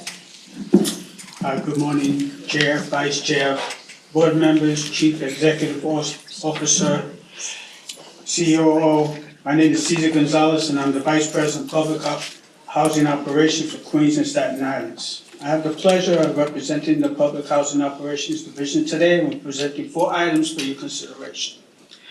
Item number 5 seeks authorization to award an indefinite delivery, indefinite quantity contract in the amount not to exceed $1.75 million to the lowest responsive and responsible bidder, MEMI Construction Corporation. This will be a 3-year IDIQ contract with 2 one-year renewal options. This requirement contract provides for janitorial, debris removal, sanitizing of basements and closed space areas, emergency pumping and canopy cleaning. The scope of work includes, but is not limited to, furnishing all labor, materials, insurance, permits, ancillary items, and equipment necessary to perform work on a needed basis. The vendor MEMI has indicated that Section 3 total projected labor hours is 4,987. Okay, proceed. Item number 6 seeks authorization to award an indefinite delivery, indefinite quantity contract in an amount not to exceed $3 million to the lowest responsive and responsible bidder, S&N Builders Incorporated. This will be a 3-year IDIQ contract with 2 one-year renewal options to be exercised at the authority's sole discretion. This requirement contract provides for roof repairs. The scope of work includes, but is not limited to, furnishing all labor, material, insurance, permits, and equipment necessary to perform roof repair and all ancillary work, which includes removal and replacement of the existing roofing system and related work, including asbestos and lead abatement. The vendor SNN has indicated the Section 3 total projected labor hours is 1,800. Item number 7, seeks authorization to award an indefinite delivery, indefinite quantity contract in amount not to exceed $1.8 million to the lowest responsive and responsible bidder, OM Construction Corporation. This will be a 3-year IDIQ contract with 2 one-year renewal options to be exercised at the authority's sole discretion. This requirement contract provides for roof repairs. The scope of work includes but without limited to furnishing all labor, materials, insurance, permits, and equipment necessary to perform roof repair and all ancillary work, which includes removal and replacement of the existing roofing systems and related work, including asbestos and lead abatement. The vendor OGC has indicated Section 3 total projected labor hours is 625. Item number 8. Authorization is requested to enter into a definite delivery and definite quantity agreement with Castor for apartment inspections, services, and minor repairs commencing on August 1st, 2023 through July 31st, 2028, in an amount not to exceed $36 million. This will be a 3-year initial term IDIQ contract with 2 one-year renewal options to be renewed automatically unless the authority at its sole discretion provides written notice to its intent not to renew prior to the expiration of the expiring term. Under this IDIQ agreement, Castle will provide apartment inspection services and minor repairs, including scheduling of unit visits, fiber live safety checks, data submission, inspection reports, and biweekly reports. The vendor Castle has indicated that the Section 3 total projected labor hours is 4,320. Thank you for the opportunity to present. We take questions. Okay, thanks, there are no questions, I just wanna correct the record. Item 7, the contractor's name is OM General Contractors Corp. Thank you, Caesar. We are proceeding with items 9 through 12, thank you. Keith?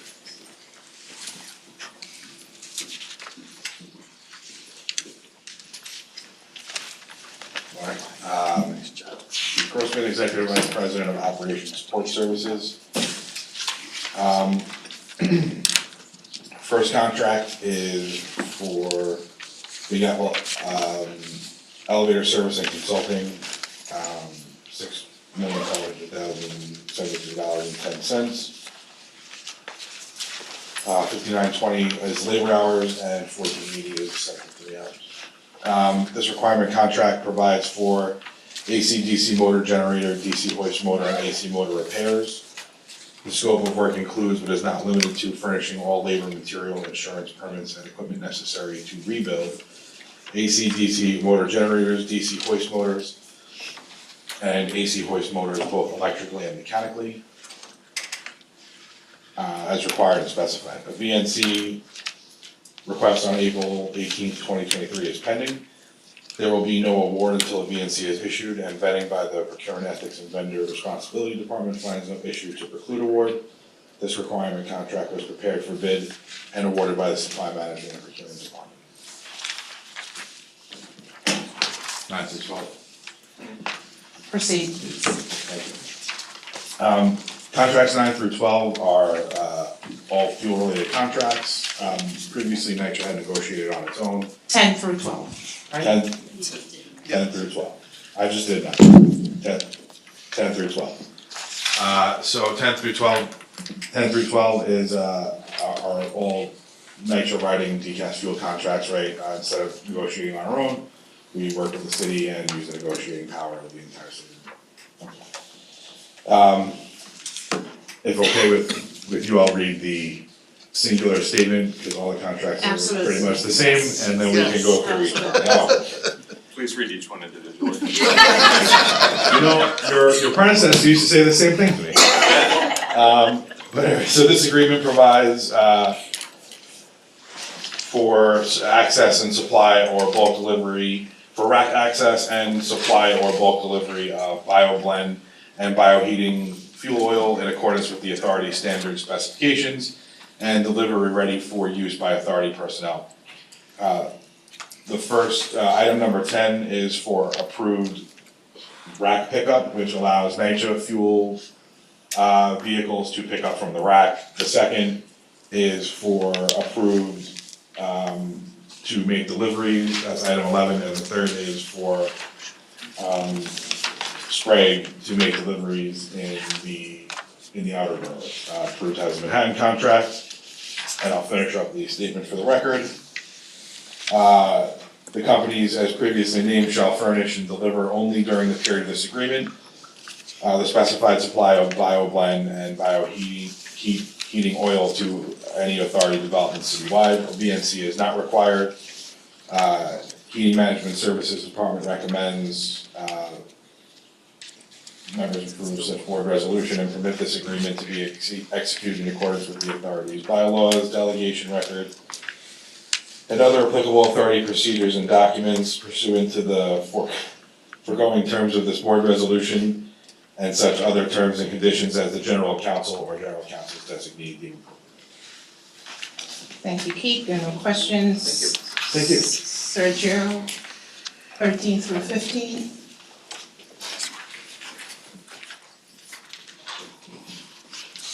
Good morning, board members. I'm Sergio Panicki, IHS Chief Procurement Officer. I'll be presenting items number 13, 14, and 15 for your consideration. Item number 13 seeks authorization to award an indefinite delivery, indefinite quantity contract for Cuisine Croton Incorporated in the amount of $5 million for the purchase and delivery of plastic laminated wood doors to any authority developments citywide. This is a 3-year contract with a 2-year, 1-year renewal option to be exercised at the authority's sole discretion. The authority through the solicitation received 6 bids and intends to award up to 3 IDIQ contracts, each to independent vendors. Cuisine Croton has provided approximately $14.5 million of materials for the authority over the past 5 years. A vendor name check dated December 15th of '22 was approved by the Procurement Ethics and Vendor Responsibility Unit, citing no issues to preclude award, and the vendor is deemed responsible for a contract award with NYCHA. Given this contract is for goods, only a Section 3 plan is not required. Therefore, the Supply Management Procurement Department respectfully recommends that the members approve the award for contract. Any questions? Item number 14 seeks authorization to award an indefinite delivery, indefinite quantity contract for Renowned Manufacturing Corp. in the amount of $10 million for the purchase and delivery of kitchen countertops to any authority development citywide. This is a 2-year contract with 3 1-year renewal options to be exercised at the authority's sole discretion. The authority, through the competitive solicitation, received 7 bids and intends to award up to 4 IDIQ contracts, each to independent vendors. Renowned provided approximately $2.5 million worth of materials for the authority over the past 5 years.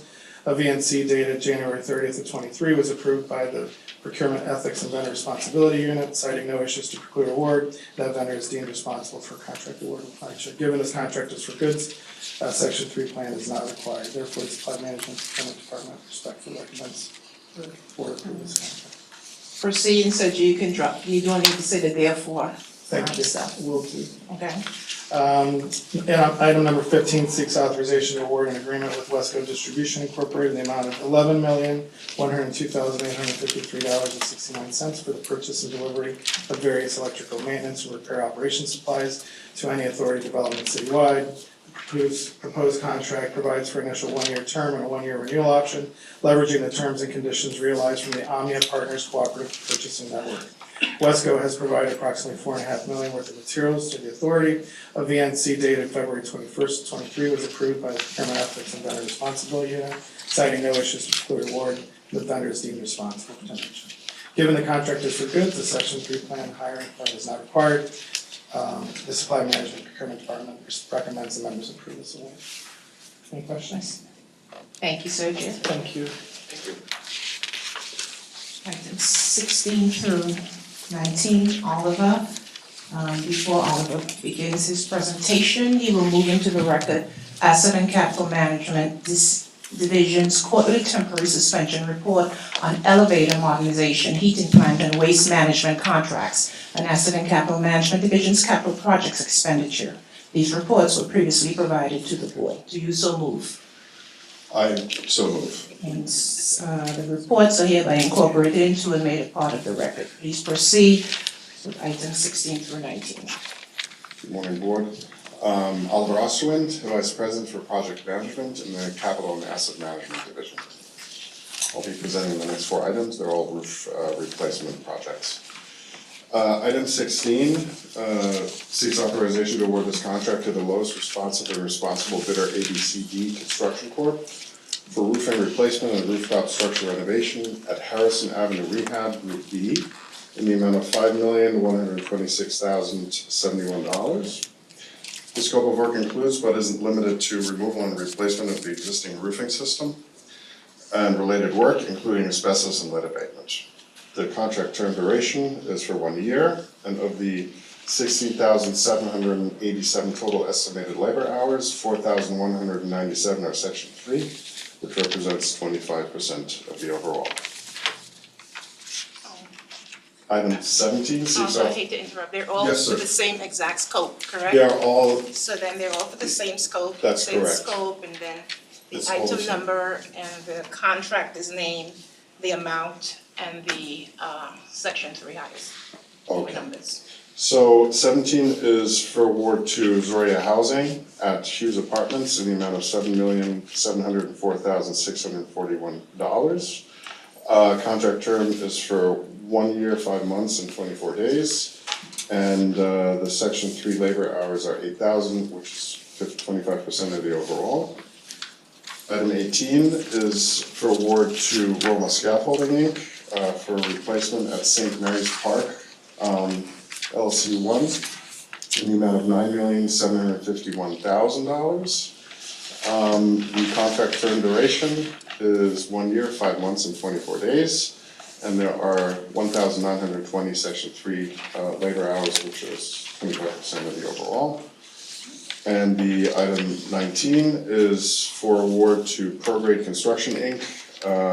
At Woodson Houses in the amount of $3,953,470. The contract term is for 1 year, and there are 13,750 labor hours, section 3 labor hours, which is 25% of the overall. Thank you. Questions, board members? I don't know why I'm bothering you, but I'm just curious, sorry. Is each of these is one building roof replacement, is that what this is basically? These are different numbers of roof. Different Some are numbers. one building, some are various buildings. Okay, but they're sort of each one of the. Each one is a separate development, and each development has varying numbers of buildings. Thank you. I have a general question. Yes, sir. With the mayor's roofing initiatives, and when we start doing contracts as well, is the initiative from the mayor's office cover the, whatever it is we need to do? Or do we have to add in addition to that initiative? So there are Cost. certain, like most, so city dollars don't cover everything that we need, so we do have to supplement with some federal dollars in some instances, for sure. So all I needed to know, thank you. Yes. Yep, all right, thank you. And Vice Chair, that's why most of them say federal and city, so it's two sources. Thank you. Items 20 and 22, Siobhan.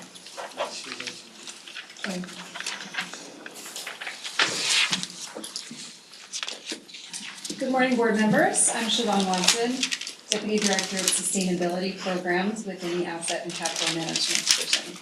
I'm here to present on items 20, 21, and 22, related to requests for authorization of contracts for design of cloudburst infrastructure, as well as extension of the temporary suspension of bylaws related to waste management contracts. So I'll start with items 20 and 21. They request authorization to issue contracts to 2 engineering firms, Sherwood Design Engineers, PC, and WSP USA Incorporated.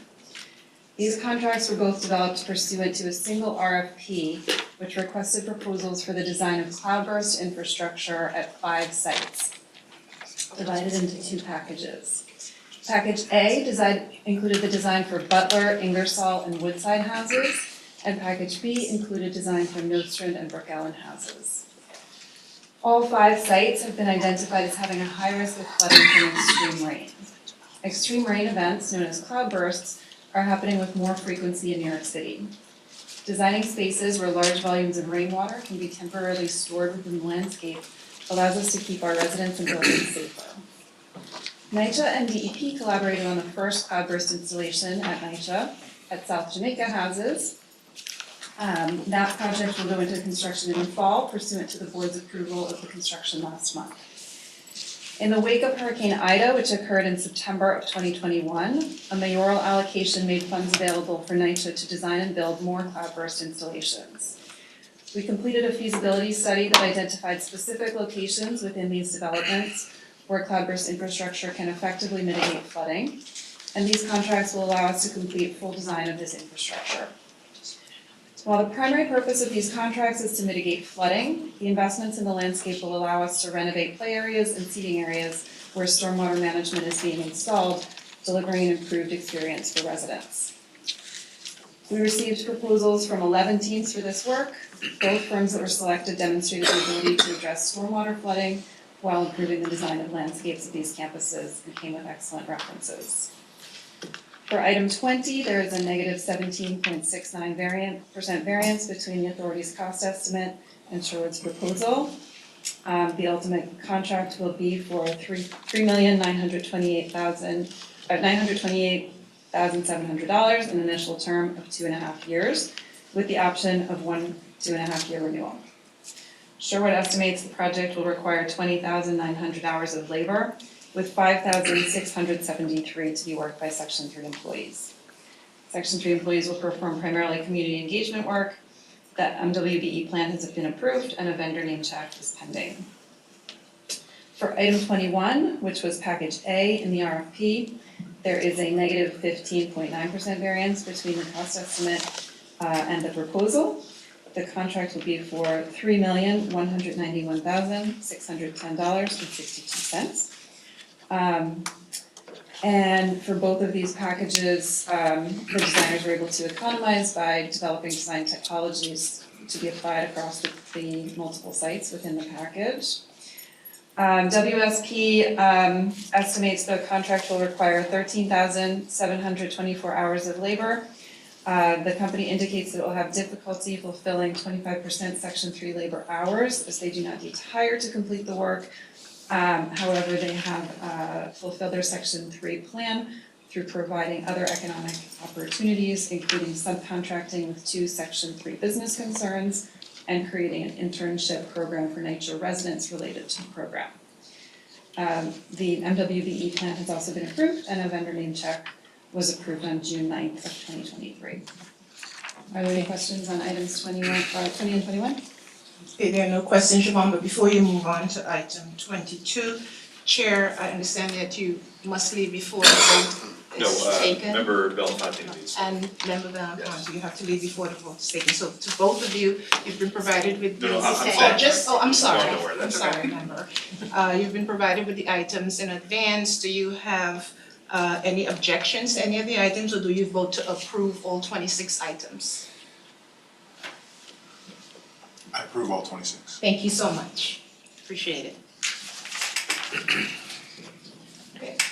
All right, item 22, thank you.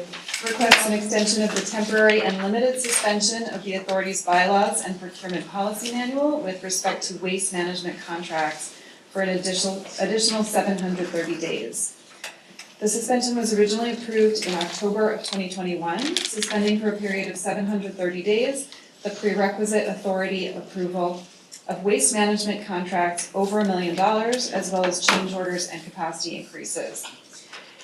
It also allowed for the request of expedited vendor name checks.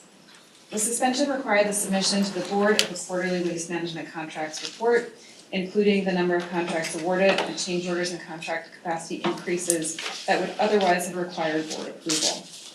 The temporary suspension was enacted with the purpose of allowing the authority to meet the deadlines set forth in the HUD agreement and the Waste Management Action Plan, while still providing the board with essential information on the program.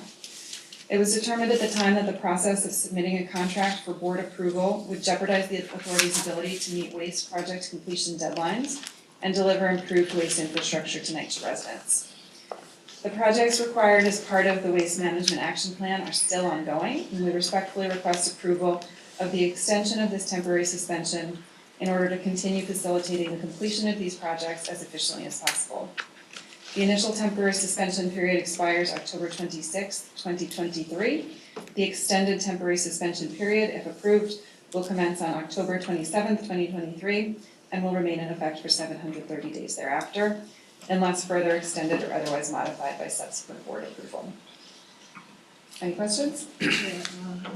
No questions, thank you, Siobhan. Okay, thank you. Item 23, Alberto. Yes.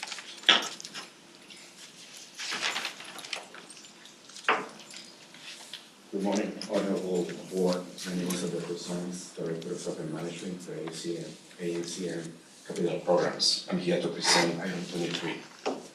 This is an authorization request to temporarily suspend certain authority approvals required by the authority's procurement policy manual for heating plant contracts. The original term for board resolution number 21-6/30-23 began on June 30, 2021, with a duration of 730 days, which expire on June 30, 2023. Current request period is for the board approval of July 26, 2023, with a duration of 730 days, for the projected expiration date of this dispensation for July 25, 2026. The purpose of this approval is to renew the authorization to proceed with award of contracts while providing the board with essential information on the program. If this temporary suspension is granted, AMCM will not need to go to the board for individual awards or contract modifications, such as change orders or contract capacity increases for these critical projects across 14 developments. Instead, AMCM will provide quarterly reports to the board members on the status of said 14 projects for phases 2A and 2B. The reports will be generated by NYCHA Accounting and is ANCM Business Intelligence. Thank you. Any questions? Thank you. Thank you so much. Appreciate it. Item 24, Holly. Madam Chair, before we go to item 24, I must recuse myself from resolution 24. Okay, the record is so noted, thank you. Good morning, board members. My name is Carly Hoffman. I'm a senior project manager on the transactions team in the real estate development department, and I will be presenting item number 24. We are seeking board approval relating to the PACT conversion of the Frederick E. Samuel development consisting of 664 units in Harlem and Manhattan. We first came to the board for this conversion in October 2021 when we sought board approval to submit the initial applications to HUD. We are now coming back to the board to request authorization to seek the final HUD approvals and enter into documents necessary to close on the PACT conversion at Frederick E. Samuel later this year. Through NYCHA's PACT program, NYCHA seeks to convert developments from Section 9 funding to project-based Section 8 using HUD's Rental Assistance Demonstration Program, known as RAD, and by partnering with a team of private and nonprofit developers, general contractors, property managers, and social services providers. In November 2020, NYCHA issued the PACT Round 9 Request for Expression of Interest, or RFEI, for the PACT conversion of 3 projects, including Fred Sam. The other 2 projects are Edenwald, which closed in June, and Reed and Park Rock, which was presented to the board in May. We also recently presented to the board in June for the Union Avenue Consolidated PACT project. NYCHA conditionally selected a PACT partner team for Fred Sam in January 2022 after a competitive evaluation of the 3 proposals received. The PACT partner is made up of the following groups: Genesis Companies LLC, Lemoore Development Group LLC, and Lookout Hill Development LLC, of which Genesis and Lemoore are minority-owned companies. The property manager BPH Management Services, the general contractor Monadnock Construction, and the social service provider Goddard Riverside. Upon receipt of our initial RAD application, HUD issued its initial approval for the transaction through its commitment to enter into a housing assistance payment contract on January 11, 2022. At closing, NYCHA and the PACT partner will enter into a housing assistance payment contract, also known as a HAP contract, which will be administered by the authority's leased housing department. Recapitalizing and rehabilitating Fred Sam is anticipated to cost approximately $360 million. HDC will oversee the financing of the transaction, which is anticipated to include a permanent loan to be issued and arranged by HDC. The final transaction budget is subject to approval by NYCHA, HDC, and HUD. NYCHA will approve the scope of work and confirm that it addresses all items in NYCHA's physical needs assessment.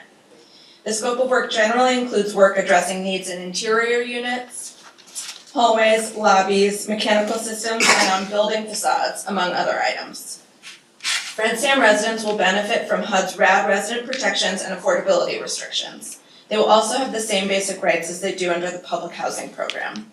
The resident benefits are itemized in further detail in the board materials. The authority and the PAC partner have met with residents and will continue to engage with residents throughout the process via meetings and written notices. Residents are also advised of their ability to access Legal Aid Society's hotline to discuss questions regarding the conversion.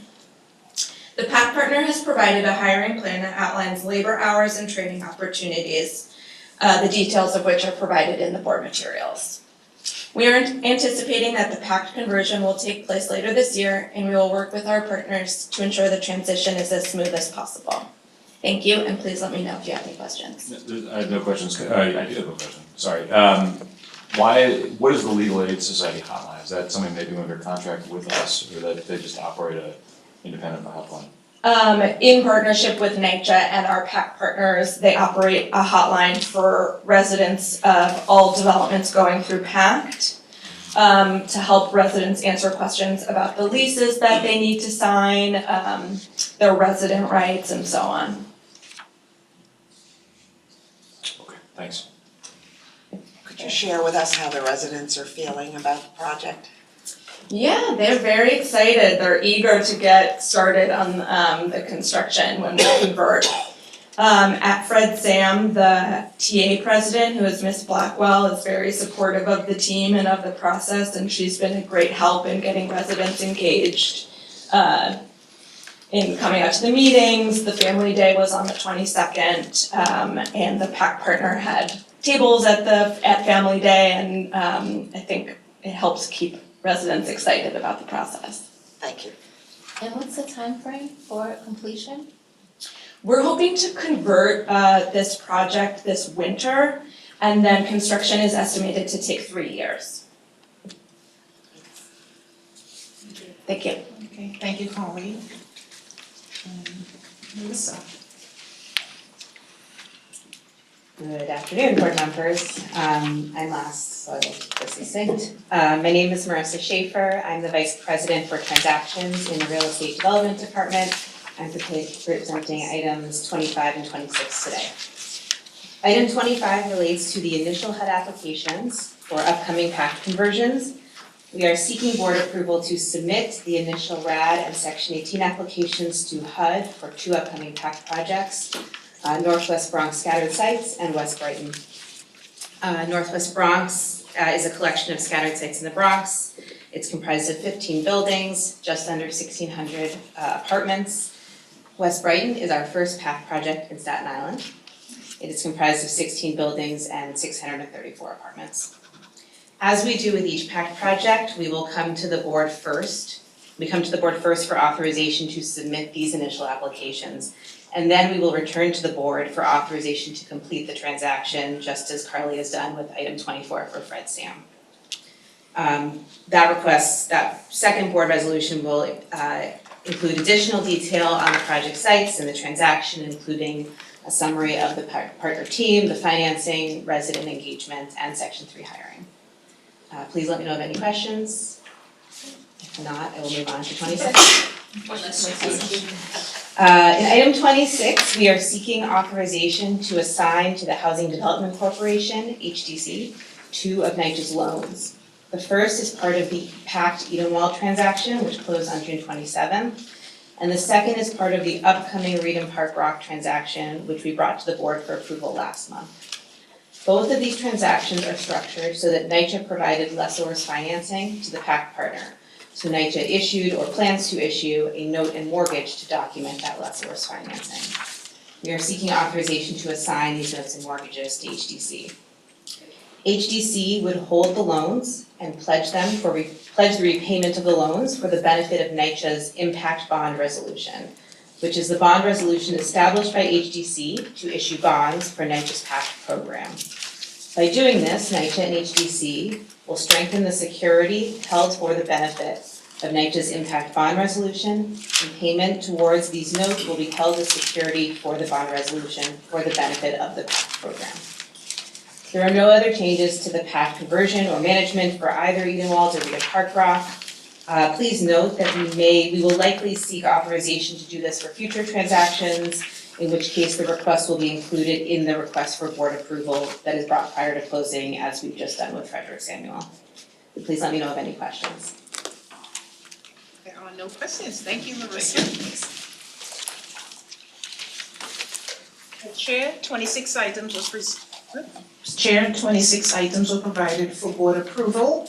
May I have a motion to approve the 26 items with a notation on the record that Vice Chair recused himself from item 24. Motion? Move. Thank you.